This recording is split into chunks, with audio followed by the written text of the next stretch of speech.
बिस्मिल्लाहिर्रहमानिर्रहीम। अस्सलाम वालेकुम नाज़रीन, 94 स्टूडियो से मैं हूं आपके साथ मलक रोज़ ज़ुबैर। प्रोग्राम है अवामी मसाइल और उनका हल। आज हम बात करेंगे बैरून मुल्क पाकिस्तानियों की तकलीफ पर। हमारे साथ मेहमान खुसूसी हैं, बहुत बड़ी शख्सियत हैं, जनाब फैसल इमरान गोंदल साहब, मेंबर हैं ओवरसीज कमीशन पंजाब के और जनरल सेक्रेटरी हैं पीटीआई मंडी बहाउद्दीन के। और दूसरे जो हमारे साथ साथी मौजूद हैं जो बात करेंगे तजिया निगार हैं हमारे एजाज अहमद जजुआ साहब, और साथ सहाफ़ी मौजूद हैं मजहर इकबाल गोंदल साहब, और साथ आज मेरे साथ एक और साथी मौजूद हैं गुलफान साजिद साहब, जो कोरोना के हवाले से एक तराना जो है वो इसमें शामिल करेंगे। आज हम आपने नाज़रीन सुन लिया कि ओवरसीज पाकिस्तान की मुश्किलात पर बात करेंगे, लेकिन सबसे पहले प्रोग्राम का आगाज जो है वो तराने से किया जाएगा। गुलफान साजिद साहब प्लीज तराना शुरू करें कोरोना वायरस के हवाले से जो आपने तैयार किया है।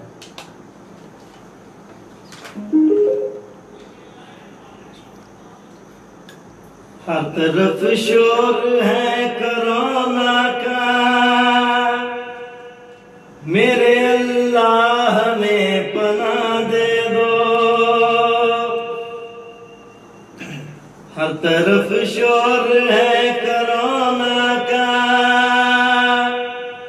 मेरे अल्लाह में पनाह दे दो। सदका सजाद की बीमारी का, सब मरीजों को भी शफा दे दो। हर तरफ शोर है कोरोना का, मस्जिदों में हुई वीरानी है, मस्जिदों में हुई वीरानी है।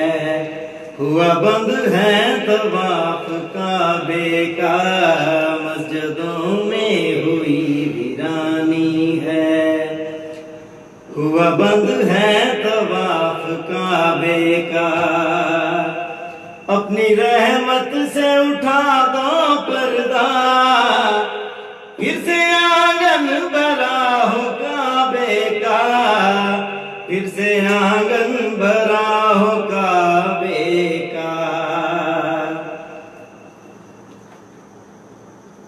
हो मस्जिदों में हुई वीरानी है, हुआ बंद है तवाफ काबे का, अपनी रहमत से उठा दो पर्दा, फिर से आंगन भरा हो काबे का, फिर से आंगन भरा हो काबे का।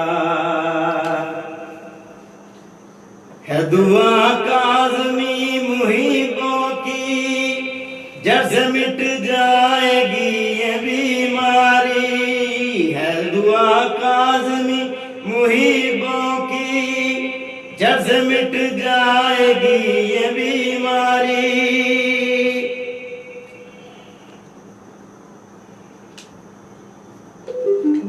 जी, आपने पुराना सुना गुलफाम साजिद साहब की तरफ से जो उन्होंने खास तौर पर कोरोना पर तैयार किया था। तो सबसे पहले मैं अपने मेहमान खुसूसी जनाब फैसल इमरान गोंदल साहब का इंतहाई मशहूर हूँ जिन्होंने टाइम दिया 94 स्टूडियो में तशरीफ लाए। सर शुक्रिया आपका। बिस्मिल्लाहिर्रहमानिर्रहीम जी, बहुत शुक्रिया जी आपका, आपने मौका दिया है हमें अपना इज़हार ख्याल करने का और अपना मौक़िफ़ जो है वो आवाम के सामने और उनके मसाइल के हवाले से बात करने के ऊपर बहुत शुक्रिया। अच्छा, जैसा कि आप मेंबर हैं ओवरसीज पंजाब कमीशन के, तो पहला क्वेश्चन आपसे मेरा ये है कि ओवरसीज पंजाब कमीशन की क्या जिम्मेदारियां हैं? बेसिकली जी, चूँकि आपको पता है कि हमारे बहुत से लोग जो हैं वो बैरून मुल्क मुकीम हैं, जो रोज़गार के लिए पाकिस्तान को छोड़ के दूसरे मुल्कों में गए हुए हैं। तो उनके यहाँ पाकिस्तान में जो मसाइल थे, जिसमें प्रॉपर्टीज़ के केसेस थे, पुलिस के हवाले से बहुत से ऐसे इशूज़ थे जिनमें उन्हें काफ़ी मुश्किलात का सामना पेश करना पड़ता था। तो इसके लिए एक आप इस तरह से समझें कि जिस तरह से फास्ट ट्रैक कोर्स की तर्ज के ऊपर जो है ये एक इदारा बनाया गया है, जिसको हमारे पंजाब के वाइस चेयरमैन और ये डायरेक्ट वज़ीर आला की ज़ेर निगरानी काम कर रहे हैं, और वसीम चौधरी साहब जो हैं वो हमें पंजाब में हमारे इसके चेयरमैन हैं, वो इसको सारी देख रहे हैं। तो हमारा जो डिस्ट्रिक्ट गवर्नमेंट के साथ इसमें डिस्ट्रिक्ट डिप्टी कमिश्नर हैं, डीपीओ हैं और रेवेन्यू के तमाम हैं लोग हैं, और इसके साथ हमारे साथ एसीज जो हैं वो लोग इसमें हमारे साथ मेंबर्स हैं। और हम लोग ओवरसीज पाकिस्तानीज़ को जो मसाइल होते हैं वो ज़मीन के हवाले से हो, पुलिस के हवाले से हो, इसको अर्जेंट बेसिस पे जो है हम लोग इसके ऊपर जो है वो काम करते हैं और उनको रिलीफ के लिए जो है वो काम करते हैं। अच्छा फैसल मोहम्मद साहब, ये बताइएगा कि वो ओवरसीज आप तक शिकायत जो है वो कैसे पहुंचाते हैं, क्या तरीकाकार है? इसके लिए हमारी ओवरसीज कमीशन की एक वेब पोर्टल है जी, उसके ऊपर नेट के थ्रू आप हमारे ऊपर उसकी कंप्लेंट जो है वो रजिस्टर करवा सकते हैं। हमारे ऑफिस एंड डिस्ट्रिक्ट कम्प्लेक्स में हमारा डीसी ऑफिस के साथ ही दूसरा रूम है हमारा ओवरसीज कमीशन का। यहाँ पे या पूरे पंजाब में आप अपने डिस्ट्रिक्ट ऑफिस जो है, डीसी ऑफिस जो है, उसमें ये सारे ऑफिस मौजूद हैं, वहाँ पे आप इसको जो है वो कर सकते हैं। अच्छा तो ये और इसकी वेब पोर्टल जो है वो भी आप मैं आपको इसके बाद दे दूंगा, तो आप इसको साथ ही जो है वो भी कर दीजिएगा। अच्छा दीगर जो है वो सिस्टम की तरह, दीगर अदारों की तरह वो जो है चक्कर पे चक्कर और तारीख पे तारीख, वो ऐसा सिलसिला तो नहीं है इस आपके कमीशन का? नहीं अल्हम्दुलिल्लाह जी, इसमें मैं बड़े फख्र के साथ हमारे पास सिर्फ मैं आपको जस्ट मार्च की बता देता हूँ, ये कोरोना लॉकडाउन से पहले जो हमारे पास सिर्फ एक मंथ की 187 जो है मतलब 187 एप्लीकेशनें थी, जिनको अर्जेंट बेसिस पे हमारी 160 ऐसी एप्लीकेशंस थी जो उसी मंथ में हमने वो लोगों को फौरी इंसाफ जो है वो मिला है। बाकी भी जो 27 हमारे पास रह गई थी वो भी अब तक तकरीबन सारी वो कंप्लीट हो गई हैं। वो भी मुख्तलिफ महकमों में, रेवेन्यू की आपको पता है कि कुछ चीज़ें ऐसी होती हैं जिनको बाद में वो थोड़ा सा प्रोसेस होता है या कोर्ट्स की तरफ जाता है। बल्कि हमारा इसमें अल्हम्दुलिल्लाह हमारी जो चेयरमैन हैं पंजाब के हमारे, उन्होंने इसको एक आप इस तरह से समझें कि बड़ा उनका विजन है इसके हवाले से काम करने के लिए, और उन्होंने इसके लिए स्पेशल हाई कोर्ट से और पंजाब गवर्नमेंट ने एक स्पेशल जो है वो स्पेशल कोर्ट्स इसके लिए जो है वो सेपरेट बनाई गई हैं। और वहाँ पे हमारे केसेस जो है अगर वो कोर्ट में किसी का केस चला जाता है तो वो भी अर्जेंट बेसिस में और उसको 3 से 6 मंथ के अंदर जो है वो कोर्ट ने उसका डिसीजन करना होता है। अच्छा जो बरूनी मुल्क का आपको पता है कि प्रोटेक्टर किया जाता है, अगर किसी पाकिस्तानी की वहां पर डेथ हो जाती है तो प्रोटेक्टर जो है वो स्टेट लाइफ के थ्रू किया जाता है, स्टेट लाइफ के जरिए किया जाता है। तो अगर डेथ होने पर वो जो है स्टेट लाइफ जो है पीछे जो उसके लवाहिकीन होते हैं उनको मुआवजा अदा करता है, तो वो आपके क्या अंडर आता है अगर वो कोई मुआवजा ना अदा हो रहा हो कोई ऐसा? वो बिल्कुल डेफिनेटली जी, वो हमारे पास वो उसकी कंप्लेंट करें, हम उसको प्रॉपर उसकी जो एक स्टेट लाइफ की इंश्योरेंस पॉलिसी के मुताबिक, असल तो वो बेसिक लॉज और इसका सारा जो वर्क वो प्रोसेस है वो सारी चीजें कंप्लीट करवानी है। तो अब तक आपने क्या मतलब इसमें काम किए हैं, क्या कारनामे सर अंजाम दिए हैं? तो इसमें मैंने आपको पहले भी बता दिया कि हमारे पास अब जस्ट 1 मंथ में जो है वो 187 एप्लीकेशन जो हैं वो लोगों ने मुख्तलिफ, किसी को जमीन के हवाले से इशू था, किसी के साथ पैसों का फ्रॉड हुआ था, या किसी की जमीन पे किसी ने कब्जा किया हुआ था, लोगों को गैस और बिजली के मीटर्स के हवाले से इशू थे, कुछ लोगों को शनाख्ती कार्ड और पासपोर्ट के हवाले से इशू था। तो ये सारे जितने भी महकमे, ये सारे इनके हेड्स जो हैं वो हमारे मेंबर हैं डिस्ट्रिक्ट कमेटी के, तो उनको बुला के तो उनको हमने अर्जेंट बेसिस पे उनके ये सारे इश्यूज जो हैं वो रिजॉल्व करवाए। अच्छा ये आपका कमीशन जो है वो पंजाब लेवल का है, वजीर आला जो है वो इसके हेड हैं, तो क्या वफाकी इदारे जो हैं वो भी आपकी बात सुनते हैं, उनके मसाइल भी हल होते हैं? डेफिनेटली, जो भी पंजाब में जितने भी वफाकी इदारे काम कर रहे हैं या सूबाई इदारे हैं, सूबाई वफाकी जितने भी इदारे काम कर रहे हैं वो हमारी बात भी सुनते हैं और हम उसको पूरा प्रॉपर हम उनको देख रहे होते हैं सारी चीजों के ऊपर। जी इजाज़ अहमद जंजुआ साहब हमारे साथ जो है वो लीडर हैं, सियासतदान हैं, अवामी मुश्किलात को समझते हैं, तो आप इजाज़ अहमद जंजुआ साहब बताइएगा कि क्या मुश्किलात हैं जो हल होनी चाहिए पाकिस्तान ओवरसीज को यहाँ पर हमारे मुल्क में? बिस्मिल्लाहिर्रहमानिर्रहीम। शुक्रिया मालिक साहब, मैं हमेशा से अवामी मुश्किलात पे बात करता हूँ, क्योंकि जो हुकूमत होती है या इदारे का सरबराह होता है उसने अवाम को इतना खूबसूरत आईना दिखाना होता है कि जैसे पाकिस्तान में पूरे का पूरा निज़ाम तब्दील हो गया है, जबकि हकीकतन ऐसा नज़र नहीं आता। आज भी जो मेरा तजर्बा है कि जो लोग बैरून मुल्क बैठे हैं उनके लवाहिकीन या वो ख़ुद भी, उनका कोई मसला जब किसी भी इदारे में आता है कि तमाम के तमाम अफसरान, तमाम के तमाम मुलाजमीन ये समझते हैं कि वो देसी लफ्ज़ों में कहते हैं मुर्गी आ गई है कि अब इससे हमने पैसे कैसे बटोरने हैं। मसलन उसमें सबसे ज़्यादा जो अहम इशू होता है, ख़ास तौर पे जो यूरोपीय ममालिक में हमारे लोग गए होते हैं, उनकी वेरिफिकेशन आती है, ये छोटा मोटा नुक्स डाल के नकल पैदाइश का, निकाह नामे का, डेट ऑफ बर्थ का तो उनसे लाखों रुपया वसूल करने के मुख्तलिफ बहाने तरीक़ेकार बनाते हैं। वो बेचारा मजबूर होता है। आज तक उस पर कोई काम नहीं हुआ। जो मेरी नज़र में गुजरा है, ओवरसीज़ कमीशन पंजाब का, मेरे मोहतरम भाई हैं, इन्होंने आज तक ज़्यादा से ज़्यादा जो केस इनके पास आए हैं 90% वो थे लेन देन के, कि जी वहाँ पे उसने मुझसे उधार ले लिया था, या वो मेरे चाचा की ज़मीन थी, मेरा भाई मुझे ज़मीन नहीं दे रहा था। ये लोकल इशू हैं। हालांकि इस कमीशन को चाहिए कि उन लोगों के जो इज्तिमाई मसाइल हैं उस पर तवज्जो दी जाए, उनको इदारों में रिलीफ दिया जाए, क्योंकि हमारे पाकिस्तानी लोग जब भी कोई यूरोपी या ओवरसीज़ आता है, सबसे पहले उनकी नज़र उसकी जेब पर होती है कि उसको कैसे हमने काटना है। तो काइंडली मैं ये गुजारिश करूँगा हुकूमत वक़्त से भी, और अल्हम्दुलिल्लाह आज हमारे साथ एक हुकूमती नुमाइंदे भी बैठे हैं जो ओवरसीज़ में मेंबर भी हैं। ये सबसे बड़ा इशू है। जायदाद के मसाइल तकरीबन 90% मुकामी सतह पे हल हो जाते हैं, लेन देन की भी हो जाते हैं, लेकिन ये जो डाका उनकी जेबों पे डालने की प्लानिंग की जाती है सरकारी सतह पे, इसको रोकना बहुत ज़रूरी है। इज्तिमाई मसाइल क्या हैं? एक मिनट थोड़ा सा बारी ना करो ना बारिश। हाँ जी जी जी कौन सा आप ये बताएं ना, इज्तिमाई मसाइल क्या हैं? ये उसमें मैं समझता हूँ कि यूनियन काउंसिल से लेकर सेशन जज तक इनकी वेरिफिकेशन आती है, इनके करैक्टर सर्टिफिकेट के मसाइल आते हैं। अब कोई भी बंदा, क्योंकि वो बेचारा तो बैरून मुल्क बैठा है, उसके घर बीवी बच्चे हैं या कोई दोस्त है, तो सबसे पहले एक लेटर उधर से जारी होता है किसी एक फ़र्द के नाम से। अब उसको जारी करवाने में पाकिस्तान से जो रिपोर्टें की जाती हैं उसमें एक महीना लग जाता है।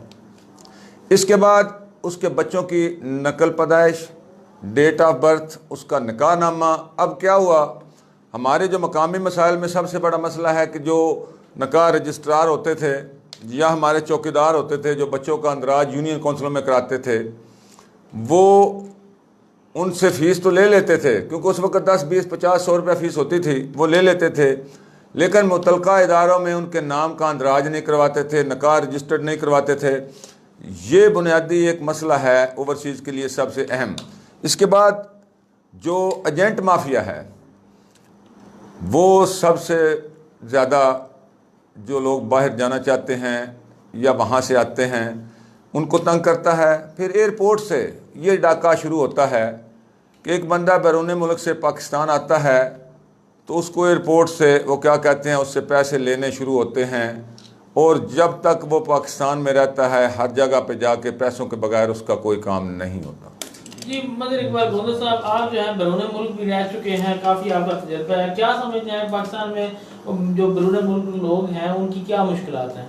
जी अस्सलाम वालेकुम मलिक साहब, ਜਿਹੜੇ ਬਰੂਨੇ ਮੁਲਕ ਬੰਦੇ ਜਾਂਦੇ ਨੇ ਰਹਿੰਦੇ ਨੇ, ਸਟਾਰਟਿੰਗ ਤੋਂ ਜਿਸ ਟਾਈਮ ਉਹਨਾਂ ਦਾ ਪਾਸਪੋਰਟ ਬਣਦਾ ਹੈ ਉਸ ਟਾਈਮ ਤੋਂ ਬਲੈਕਮੇਲ ਹੁੰਦੇ ਨੇ। ਫਿਰ ਜਿਸ ਟਾਈਮ ਤੇ ਜਾਂਦੇ ਨੇ ਨਾ, ਅਗਰ ਸਾਡੇ ਏਡੇ ਚੰਗੇ ਇਮੀਗ੍ਰੇਸ਼ਨ ਵਾਲੇ ਬੰਦੇ ਉੱਥੇ ਬੈਠੇ ਨੇ, 1 किलो वज़न ज़्यादा हो गया है घट, लेकिन वो 10 दिन ਦੇ ਕਿ ਜੀ ज़्यादा हो गया, उस जगह तो पैसे ਲੈਣੇ शुरू कर देने।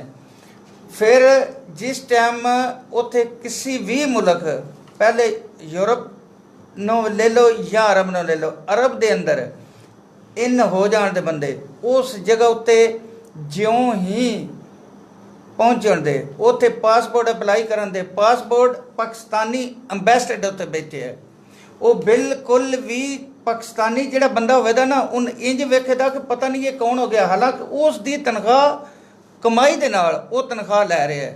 और इस टाइम 100 चो 60% बंदे अरब दे अंदर जिहड़े ने इस मुश्किलात विच ने कि इन्हां दा किस टाइम तो सिर छुटे ते होवे। अंबैसडर कोल जांदे ने ना ते 3-3 दिन वो दिल च लाइन विच लगे, वो नहीं होण लगे।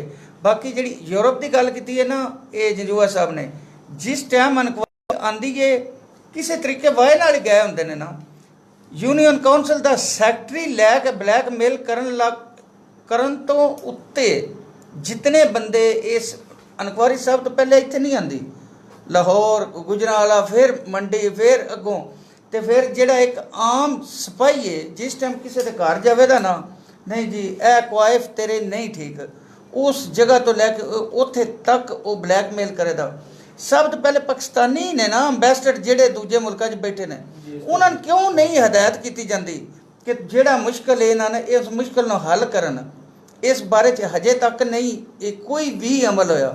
ਔਰ ਤਕਰੀਬਨ ਤੁਸੀਂ ਵੇਖ ਲਵੋ ਕਿਤਨੇ ਬੰਦੇ ਬਾਹਰ ਜਿਹੜੇ ਅਰਬਾਂ ਵਿੱਚ ਨੇ ਉਹ ਹਕਾਮਿਆਂ ਦੀ ਵਜ੍ਹਾ ਤੋਂ, ਫੀਸਾਂ ਦੇ ਵਿੱਚ ਰੱਦੋ ਬਦਲ ਦੀ ਵਜ੍ਹਾ ਤੋਂ, ਬਲੈਕਮੇਲਿੰਗ ਦੀ ਵਜ੍ਹਾ ਤੋਂ ਫਸੇ ਨੇ। ਜਿਹੜਾ ਅੰਬੈਸਡਰ ਇੱਕ ਦਫਾ ਕੇ ਅੰਬੈਸਡਰ ਉੱਤੇ ਡਾਇਰੈਕਟ ਮੁਲਕ ਦਾ ਬਾਦਸ਼ਾਹ ਜਿਹੜਾ ਹੈ ਉਸ ਦੇ ਨਾਲ ਬਰਾਬਰ ਹੈ, ਗੱਲ ਕਰ ਸਕਦਾ ਹੈ। ਇੱਥੇ ਹੁਣ ਜਿਕਣ इंज अमेरिका का एम्बेसडर है ना, यानी कि आप क्या कहते हैं कि वो एम्बेसडर पाकिस्तानियों की मुश्किलात को हल करे लेकिन वो सुनता नहीं है। अच्छा जी, आप जो है वो इसमें मैं जी दोनों भाइयों की बातें जो है वो बड़ी, इन्होंने जो इतराज़ात ये बड़े बेसिक आप समझें तो हर बंदे को इनके साथ है। इन अपना झंझुआ साहब ने बड़ी अच्छी बात की कि जी वो लोग जो है अपने बच्चों का इंदराज करवाते हुए वो एक उसके ऊपर चपरासी या उसके ऊपर किसी ऐसे शख्स के ऊपर इन्हिसार कर रहे होते हैं जिसके ऊपर उनके बच्चे की सारी जिंदगी का जो है वो सारा कैरियर उस चीज के ऊपर है। ठीक है जी। और दूसरी चीज है कि रिश्वत लेने वाला सिस्टम, जब आप अपने बच्चे की एज कम करवा रहे हैं, आप लोग गलत काम करवा रहे हैं, अगर तो आप तरीकाकार अपना ठीक, हम लोग खुद रिश्वत देने का सबब बनते हैं लोगों को।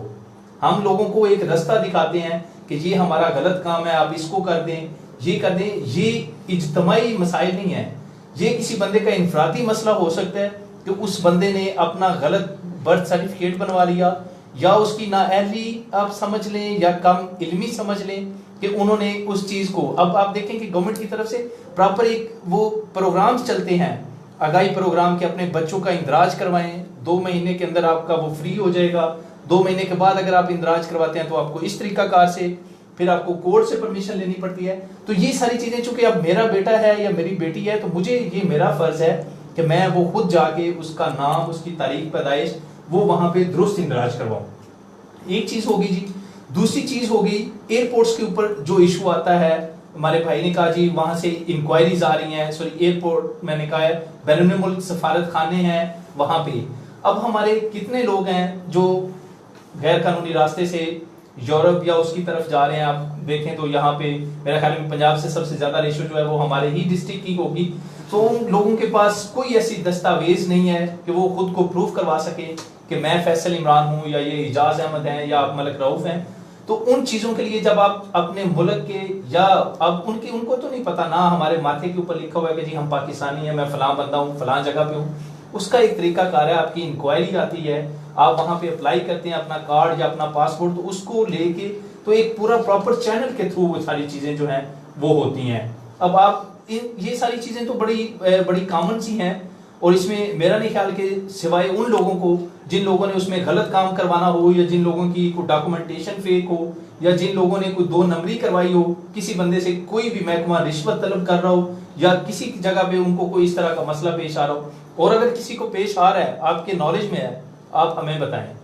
बाकी मेरे भाई ने बात की कि जी वहां पे मौजूद कितने पाकिस्तानी हैं जो अकामा ना लगने की वजह से या उस वजह से, चूंकि सऊदी अरेबिया का अपना है, हमारा सफारतकार वहां पे उन लोगों को फैसिलिटेट जरूर कर सकता है, लेकिन हम सऊदी कानून के ऊपर अमल दरामद नहीं करवा सकते उनसे कि इनकी फीस कम कर दें। ये अगर सऊदी अरब अपनी फीस बढ़ा रहा है तो ये हमारा इशू नहीं है, ये सऊदी अरेबिया का इशू है कि उन्होंने किस तरह से अपने मुल्क को चलाना है। अगर हम लोग अपने मुल्क में टैक्स का निफाज कर रहे हैं या लोगों को रिलीफ दे रहे हैं तो ये हमारा इशू है। यहाँ पे रहने वाले दूसरे गैर मुल्की जो हमारे बाशिंदे हैं वो उस चीज को नहीं, उनके सफारतकार ये कह सकते कि हमारे लोगों की फीस छोड़ दें।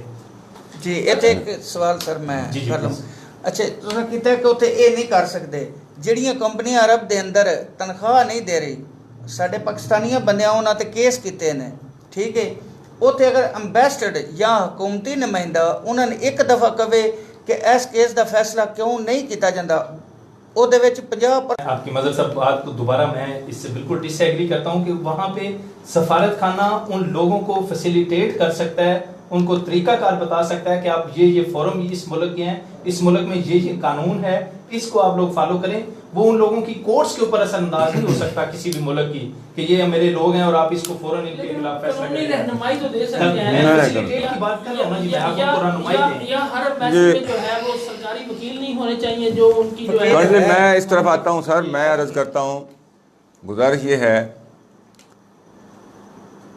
कि आज दुनिया ग्लोबल विलेज बन चुकी है। हमारे मुल्क में किसी यूरोपियन कंट्री का एक बंदा आ जाता है, हम उसको अपने पीरों जैसी इज्जत देते हैं।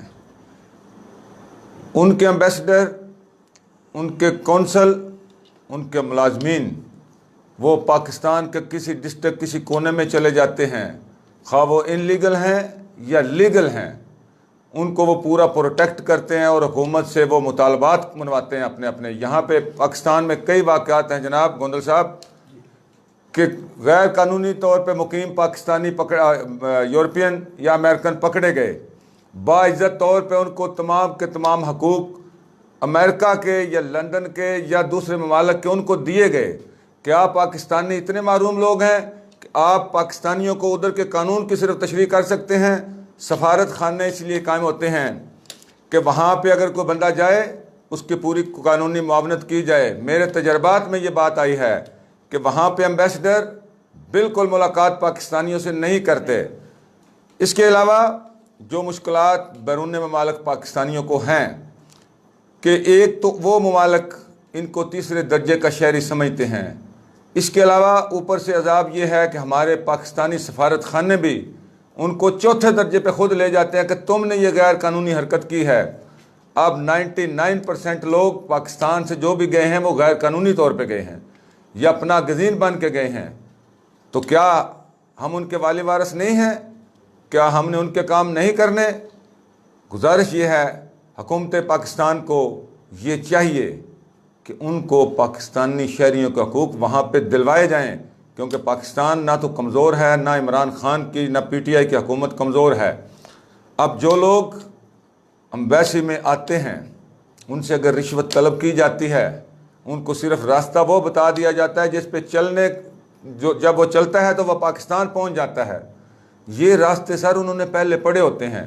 मकसद तो है उन लोगों की इमदाद करना, उनकी सपोर्ट करना, उनको कानूनी मुआवनत फराहम करना, जो कि हुकूमत पाकिस्तान या आपका कमीशन ओवरसीज़ उनको फराहम नहीं कर रहा। ये वो मसाइल हैं बैरूनी ममालिक के। इसके अलावा आ जाए पाकिस्तान में, सर ये मंडी बौद्दीन में सबसे ज़्यादा जो यूरोपियन इंक्वायरियाँ हुई ये तकरीबन 1994 से लेकर 2012 तक, बल्कि 15 तक मैं कह सकता हूँ, ये वो टर्नओवर है जिसमें सबसे ज़्यादा ओवरसीज़ को मुश्किलात भी हुई और सबसे ज़्यादा मंडी बौद्दीन के लोग बैरून ममालिक भी गए। तो काइंडली गोंदल साहब, होता क्या है, आप तो आवाम को इल्ज़ाम दे रहे हैं कि उसने ठीक कराना होता है। एक बच्चे का अंदराज नहीं हुआ, उस बंदे का राइट नहीं कि वो पाकिस्तानी है, वो बिला किसी मतलब इंक्वायरी के उसको तंग किए बगैर उसके भी आप पे, उसके वालिद के भी आप पे उस बच्चे का नाम दर्ज कर दिया जाए। अब AC के पास भेजा जाता है, DC के पास भेजा जाता है, EDO हेल्थ के पास भेजा जाता है। उन्हें क्या पता कि मैं वेरिफिकेशन हमारी वो कर रहे होते हैं।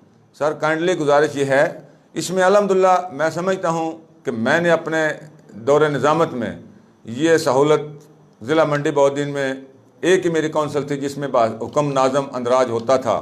एक तो ये हो गया अंदराज का मसला। अब जिसके 100% जेन्युइन कागज़ वो बंदा बनवा के ले जाता है वेरिफिकेशन के लिए, गोंदल साहब आपकी इतला के लिए अर्ज़ है कि जो वेरिफिकेशन आती है उसमें नकल पैदाइश भी लगी होती है, निकाहनामा भी लगा होता है, उनका वो फैमिली क्या कहते हैं वो फॉर्म भी लगा होता है। उसके बावजूद होता क्या है, अब रिश्वत लेने के लिए क्या प्रोसीजर इख्तियार किया जाता है कि एक वकील इस्लामाबाद से आते हैं वेरिफिकेशन के लिए, उनको बार बार सेक्रेटरी साहब नहीं हैं, रजिस्टर नहीं मिल रहा, ये नहीं हो रहा, वो नहीं हो रहा। जब उनको मतलब 2-4 फेरे लगवाए जाते हैं दफातर के, तो उनको समझ आ जाती है कि जी यहाँ पे पैसा देना है तो हमारी वेरिफिकेशन क्लियर होनी है। सर ये एक ओपन बात है, इसमें कोई डाउट नहीं, ये इनफरादी मसला नहीं है, ये एक इज्तिमाई मसला है जिसको हम डिस्कस करना नहीं चाहते। अब वो क्या करेगा बंदा जो बाहर बैठा है या जिसके फार्म आए हुए हैं, वो 3 दिन पहले तो वकील को या 4 दिन अपने घर रख सकता है, और वो वकील वो अगर लिख देता है ये कागज़ गलत हैं, उसके पास बेचारा जब वो अपील करेगा 10 लाख पे तो वो जाएगा अपील में।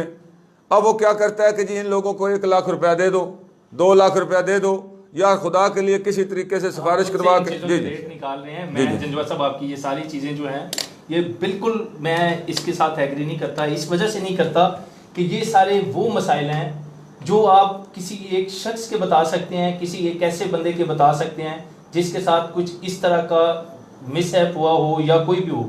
अभी अगर किसी भी बंदे के साथ इस तरह का कोई इशू हो रहा है, कोई यूनियन काउंसिल का सेक्रेटरी उससे पैसे मांग रहा है या किसी जगह पे उसको कोई प्रॉब्लम आ रही है, वो आप हमें बताएं। अब 1994 में क्या हो गया है उसको तो मैं डिफेंड मेरा तो शायद मैं 94 में पढ़ रहा था।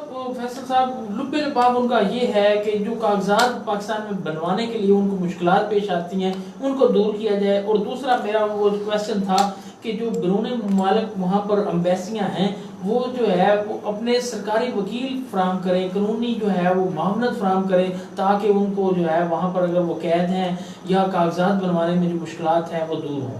अभी मैं इसको थोड़ा सा आपको मैं इसके ऊपर कर देता हूँ कि जी अल्हम्दुलिल्लाह हमारे कमीशन ने पूरे दुनिया में जहाँ पे भी हमारी एम्बेसीज हैं वहाँ पे एक हेल्प डेस्क जो है उसका स्टार्ट किया है। वहाँ पे आपको किसी किस्म का कोई इशू हो, किसी जगह पे आपसे पैसे तलब किए जा रहे हैं, आपसे रिश्वत मांगी जा रही है या कोई भी इस तरह का इशू आ रहा है जिससे आपकी रसाई सफारत खाने तक नहीं हो रही, आपकी डॉक्यूमेंटेशन में कोई प्रॉब्लम आ रही है, हाँ आपको खुद को पाकिस्तानी तो आपने खुद प्रूव करवाना है कि मैं पाकिस्तानी हूँ, ये मेरा आईडी कार्ड है, ये मेरा पासपोर्ट है, मेरे साथ ये मसला है। तो उनकी हर तरह की रहनुमाई के लिए ओवरसीज कमीशन की हमारी वेबसाइट के ऊपर, पंजाब ओवरसीज कमीशन के ऊपर उसकी पूरी डिटेल आ रही है, आप वहां से देख सकते हैं। मेरे अपने ऑफिशियल पेजेस के ऊपर लगा हुआ है, बाकी ओवरसीज कमीशन के जितने हमारे डिस्ट्रिक्ट का पेज है उसके ऊपर लगा हुआ है, सारी जगह पे आपको उसकी सारी मालूमात जो है वो मिल सकती है। जी ये तो ठीक हो गया कि वहाँ पर जो आप पाकिस्तान में जो या वहाँ पर जो क्या आपको ये तजवीज़ वकला वाली नहीं पहुंचानी चाहिए, कानूनी जो है वो मामला? देखिए ये इसमें अब किसी भी मुल्क की एम्बेसी किसी शख्स को वेरीफाई करना चाहती है तो ये उनका एक अपना तरीकाकार है, अपना एक वेरिफिकेशन को छोड़ दे, वो बंद पड़ा है या कुछ और मसाइल हैं, वो कागजात के मसाइल हैं, तो जिनके पास वो नहीं है, पैसे नहीं है वो वहाँ पर प्राइवेट वकला करने के, जिस तरह पाकिस्तान में जो है वो निज़ाम में होता है कि सरकारी वकला मौजूद होते हैं, जिनके पास पैसे नहीं होते उनको वकील दे दिया जाता है। तो ये तजवीज़ आप इमरान खान साहब तक पहुँचाएं ना? जी ज़रूर, इंशाल्लाह जी आपकी तजवीज़ हम नोट करते हैं। वैसे ऐसा वहाँ पे खुद से जो है वो लोगों को सेल्फ लॉ की जो गवर्नमेंट वहाँ की गवर्नमेंट है वो आपको लीगल एड जो है वो फ्राहम करती है। अगर आपको कोई इशू आ रहा है और आप वो फीस पे नहीं कर सकते किसी भी जगह पे, किसी भी मुल्क में आप हैं, तो जिस तरह यहाँ गवर्नमेंट ऑफ पाकिस्तान किसी भी शख्स को सरकारी वकील की फैसिलिटी देती है, इसी तरह वहाँ पे भी ये फैसिलिटी जो है वो सारे मुल्कों में मौजूद है। आप किसी भी जगह पे आप उनके देख सकते हैं, सारे मुल्कों में मौजूद है, उनकी तरफ से मौजूद है, लेकिन पाकिस्तान की तरफ से भी होनी चाहिए ना। ये गवर्नमेंट ये मैं ये कह रहा हूँ ना। हाँ जी, मैं इसके साथ एग्री नहीं। देखिए सर, मैं अर्ज करता हूँ वहाँ पर दो एक मुलाजिम जो है वो ये भी सैलरी दे दी जाए तो कोई सर, मैं अर्ज करता हूँ ना ये हम इसको जी तजवीज़ अच्छी है, हम इसकी सजेशन अच्छी बात। देखिए ये एक बात अच्छी है। एक मिनट सर, एक मिनट, इस पे मैं एक बात करना चाहूँगा। गुजारिश ये है कि जो वहाँ पे कानूनी इमदाद मिलती है पाकिस्तानियों को, उसमें 90% तो वो लोग होते हैं जो लीगल हैं, अपना इनलीगल हैं। इनलीगल को वो जो कानूनी मदद फराहम इनलीगल जो प्रोसेस हो रहा है यहाँ से लोग एजेंटों के थ्रू जा रहे हैं, आप उसको सही कह रहे हैं आपके मुताबिक? मैं अर्ज करता हूँ, मैं अर्ज करता मतलब आप जितने मैं क्या आप उस सारी चीज को डिफेंड कर रहे हैं कि जो सारे लोग यहाँ से गलत रास्तों जी से नहीं सर, नहीं एक मिनट, मुझे जवाब देना, मुझे आपको मौका दिया जाएगा। एक मिनट मेरा क्वेश्चन होने दे। ये जो एजेंटों वाली बात होगी है, क्या ये तरीकाकार आप खुद ही कह रहे हैं गलत है, मैं भी कहता हूँ गलत है, तो ये हुकूमत आपकी है, ये सिलसिला क्यों नहीं खत्म करते, बॉर्डर क्यों नहीं सील करते हैं? जो गलत तरीके से गैर कानूनी तरीके से जा रहे हैं इनको रोके, एजेंटों को पकड़े। ये निजाम कब तक चलता रहेगा ऐसे? वो आधे लोग तो रास्ते में ही जो है वो समंदर बुर्द हो जाते हैं या बॉर्डर पर अपनी जाने को। मेरा ये वजाहत थी जो आपने कर दिया मलिक साहब, ये वजाहत तो मैंने करनी थी ना जी। और पाकिस्तानी गवर्नमेंट और हमारे जो इदारे हैं वो जिस काबिलियत के साथ इस सारी चीज़ को मैनेज कर रहे हैं, और इंशाल्लाह ताला आपको इसका रिजल्ट्स भी नज़र आ रहे हैं। सारी दुनिया में जो खान साहब का एक वादा था कि पाकिस्तानी पासपोर्ट की इज्जत होगी, तो वो अल्हम्दुलिल्लाह आपको सारी चीज़ें नज़र आ रही हैं। जिस तरह से सऊदी अरब में मुकीम पाकिस्तानियों को फैसिलिटेट किया जा रहा है, जिस तरह से खान साहब ने सऊदी वली अहद के साथ ने अपने वहाँ पे उन सारे लोगों का मसला जो है वो केस जो है वो उठाया था, वो मेरा ख्याल है वो सारी दुनिया में इससे ज़्यादा अच्छी आवाज़ आज तक ओवरसीज पाकिस्तानी इसके लिए नहीं उठाई गई जिस तरह से अब इमरान खान और हमारी हुकूमत जो है वो उठा रही है। सर गैर कानूनी तरीके से जाने वालों की रोकथाम के लिए आप कुछ स्पेशली कुछ करें। एजेंट हजरात जो हैं खुलेआम सरेआम हर जिला में मौजूद हैं, वो काम कर रहे हैं, स्पेशली इस पर जो है तवज्जो दें। जी वो इंशाल्लाह ताला जी इसके ऊपर काम हो रहा है। आप किस नज़र में अगर कोई लोग हैं तो आप उनको आइडेंटिफाई करें कि जी ये लोगों को गैर कानूनी तरीके से बाहर भेज रहे हैं। आप मीडिया है, आपके ऊपर भी ये उतना ही फर्ज बनता है कि आप इदारों की हेल्प करें। मैं इसमें एक अर्ज करूंगा कि हम आप उनको नहीं सर, मैं एक अर्ज ये करूंगा कि कोई भी पाकिस्तानी क्यों बाहर जाना चाहता है, क्यों गैर कानूनी तरीका अख्तियार करता है, क्यों जान हथेली पे रख के बॉर्डर क्रॉस करता है। सर मैं अर्ज कर रहा हूँ, मैं उसी तरफ आ रहा हूँ सर, आप तो जवाब ना दे, ये बाद में ये गोंदल साहब से लूँगा ना सर, आप मेहरबानी करें मलिक साहब। गुजारिश ये है कि हुकूमती पॉलिसियाँ इतनी कमज़ोर हैं कि पाकिस्तानी अवाम को यहाँ पर रोज़गार नहीं है। आप कह रहे थे ना आप इनलीगल जाने,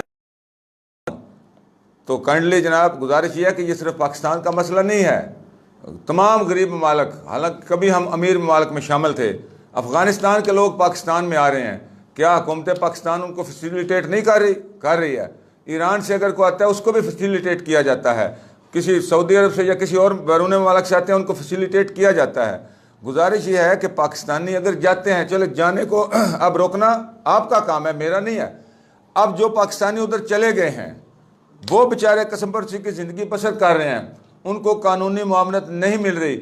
अब वो तो जो उधर की गवर्नमेंट उनको वकील फराम करेगी, वो तो अपनी हुकूमत की फेवर में जो बात जाएगी उसको लेंगे, जबकि पाकिस्तानी वकील होगा तो उसके अंदर पाकिस्तान की मोहब्बत होगी, वो पाकिस्तानी के लिए बेहतर अंदाज में कानूनी मुआवनत उसको फराम कर सकेगा। सर अच्छा गोंद साहब, मेरा आपसे ये क्वेश्चन है कि देखें हमारे मुल्क में बेरोजगारी है बहुत ज़्यादा, लोग गैर कानूनी तरीके से जाते हैं, क्यों ना हमारे जो वज़ीर आज़म हैं इमरान खान साहब वो बैरून ममालिक के तमाम ममालिक के दौरे करें, जिस तरह वो पहले गए थे, और मैंने सुना था कोई 1 लाख जो है वो उनको लोग जो है काम के लिए चाहिए, तो तमाम ममालिक के दौरे किए जाएँ, एक स्ट्रगल की जाए, आपकी हुकूमत एक स्ट्रगल करे, वहाँ पर जो है वो जॉब्स जो है वो तलाश करें, वो दूसरे ममालिक के साथ मुआहदे करें, तो जो जितने भी बेरोज़गार नौजवान हमारे हैं वो लीगल वे से वहाँ पर जाएँ और वहाँ पर सिक्योर रहें, उनको तनख्वाह अच्छी दी जाए और सारी सहूलतें दी जाएँ, और अपना काम काज करके जो है वो सरमाया पाकिस्तान भेजें अपने बच्चों के लिए, वालिदैन के लिए, और ऐसे ही बाहर जाएं और बाहर वापस आ जाएं। तो इसके लिए आप क्या कहेंगे? इसमें मैं एक आपकी बड़ी अच्छी ये तजवीज़ है और बड़ा ही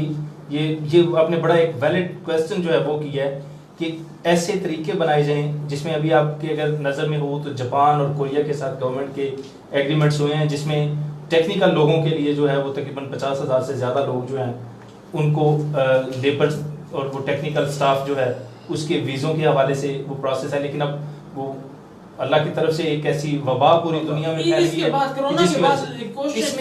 हमारी गवर्नमेंट की कोशिश ये है कि दुनिया के लोग यहाँ पाकिस्तान में काम करने के लिए आए।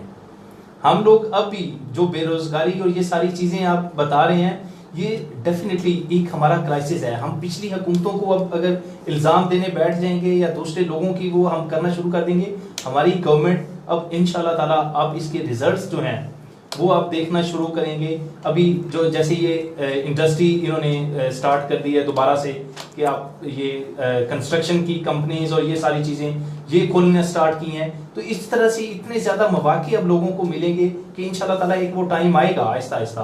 आपकी गवादर पोर्ट जो है वो बड़ी तेज़ी के साथ वो एक प्रोसेस उसका कंप्लीट हो चुका है। पाकिस्तान में आप सारी फैसिलिटी वो सारी चीज़ें आपको मिलेंगी कि इंशाल्लाह ताला कि हमें ये लोगों को इस तरह की चीज़ें करने की जरूरत ही नहीं पड़ेगी। हमारा मुल्क बेहतरी की तरफ जाए, हमारी वहाँ बेहतरी की तरफ जाए। एक और क्वेश्चन मौजूद है मेरे पास जो बैरून ममालिक जो लोग हैं दोस्त हैं उनकी तरफ से है कि जो एयरपोर्ट्स पर हमारी इमिग्रेशन है वो इन और आउट होते वक्त वहाँ पर जो है वो डील करते हैं, चाहे उसके पास वैलिड पासपोर्ट है वो तंग करते हैं, और जब तक जो है वो नजराना ना ले लें ना ही वो पाकिस्तान से जाने देते हैं और ना ही पाकिस्तान से में दाखिल होने देते हैं। और अगर उनसे बहस की जाए, अपने पासपोर्ट वो वीज़ा की वेरिफिकेशन की बातें की जाए, तो वो यहाँ पर जाने वालों को वो ऑफलोड कर देते हैं और आने वालों को भी तंग करते हैं। तो इस परेशानी को भी प्लीज़ शामिल किया जाए कि वहाँ पर एयरपोर्ट की जो तंगियाँ हैं वो दूर की जाए। देखिए वो डेफिनेटली 100 में से या 1000 में से किसी एक बंदे के साथ होगी। मैं इसमें आपको सिर्फ अपना एक ज़ाती थोड़ा सा एक्सपीरियंस शेयर कर देता हूँ कि मैं काफ़ी मुल्कों में अल्हम्दुलिल्लाह जाना हुआ है मेरा, बहुत से मुल्कों में गया हूँ, तो मुझे आज तक किसी जगह पे एयरपोर्ट के ऊपर और या वापसी पे या यहाँ से जाते हुए कभी इस तरह का इशू नहीं आया कि आपके बैग में वजन किलो ज्यादा है या आधा किलो कम हो गया है या आपके पासपोर्ट के ऊपर ये स्टैंप गलत हो गया है या ये सारी चीजें। लेकिन ये मैं सारी immigration चीजें की बात कर रहा हूं। जी वो डेफिनेटली इमिग्रेशन प्रोसेस से गुजर के मैं पासपोर्ट पे स्टैंप लगवाता हूं ना जी। जी वो ये सारी immigration से मैं पहले आते हमारे हैं सब वो। इसमें आप नहीं इमिग्रेशन से पहले वो जो आपकी सामान सर वगैरह एंटी वाले हैं ना, नारकोटिक्स वाले चेक हाँ, करते हैं anti-narcotics और एक आपको और आपको दायरा होता है। एंटी मनी लॉन्ड्रिंग वाले जो है वो चेक कर रहे होते हाँ हैं। जी। उसके बाद आपकी वैसे फिजिकली आपको वो चेक कर रहे होते हैं कि आपके पास कोई नशा या मंशियात या कुछ इस तरह की चीजें, वो डेफिनेटली तो एक प्रोसेस है, पूरी दुनिया में आपका इमेज है। आप यहाँ से जब जा रहे होते हैं तो शायद वो सिर्फ फैसल इमरान जा रहा होगा, लेकिन अगर आप कोई गैर कानूनी काम करते हैं बैरून मुल्क जाके तो वो सिर्फ फैसल इमरान नहीं, वो पूरा पाकिस्तान लोगों की दुनिया की नजर में कर रहा होगा। तो ये सारी ये आपकी ही सिक्योरिटी के लिए है, ये सारे हमारे भाइयों की सिक्योरिटी के लिए अगर है। कुछ प्रॉब्लम्स हैं तो उनको अगर दूर किया जाए। और मैं एक ना जी बड़ी आप सारे भाई बैठे हुए हैं, आप माशाल्लाह मेरे से बड़े सीनियर हैं, एक्सपीरियंस हैं, सारी चीजें हैं। आपको पता है कि अगर किसी बंदे से रिश्वत तलब की जा रही है और अगर वो बंदा उसके खिलाफ शिकायत करता है तो उस मुलाजिम का क्या हाल होता है? क्यों नहीं पता ऐसे ही है है ना जी।